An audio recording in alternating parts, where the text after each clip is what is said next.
Summer. It's here. When the clock struck midnight on June 19 and slowly rolled over to the 20th, most of the northern hemisphere on this mortal coil called Earth, began the summer solstice, the longest day and the shortest night of the calendar year. Many might say it doesn't feel like that right now. That this is more of a dark time than light. On the first day of summer, a global pandemic and protests over social justice rock the planet. People have largely been sequestered in their homes to try and flatten the curve as a novel coronavirus lays waste to jobs and economies. The effect of the pandemic has also done something that 2 world wars, other pandemics, and social upheaval could not. It has stopped professional baseball from being played on the first day of summer in its entire history. Joe Sheehan of SI Now and Baseball Prospectus seems to be the first to have noted the momentous occasion hours before the calendar flipped. Think about that.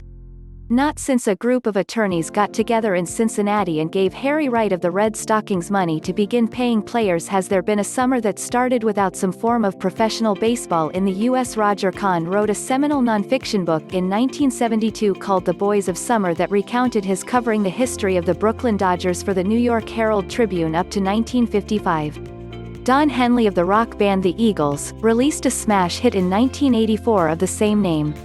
The Boys of Summer have been synonymous with baseball. And yet here is the start of summer. Here we are without them. To place this in perspective, there have been 152 years of professional baseball in America.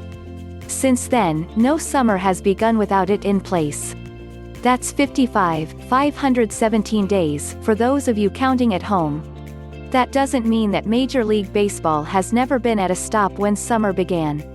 The last time that occurred was during the 1981 strike that started on June 12 and lasted 713 games.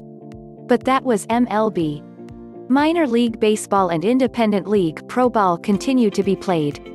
Think about this, baseball was played professionally through World War I after the bombing of Pearl Harbor in December of 1941, and America entered World War II. There was serious talk about shutting down Major League Baseball for the 1942 season as part of the baseball winter meetings held on the day after the Japanese attack. Then Commissioner Kenesaw Mountain Landis wrote President Franklin Roosevelt asking what MLB should do. If you believe we ought to close down for the duration of the war, we are ready to do so immediately, Landis wrote. If you feel we ought to continue, we would be delighted to do so. We await your order. On January 15, 1942, Roosevelt penned what has been called the Green Light Letter, in which he said, "I honestly feel that it would be best for the country to keep baseball going.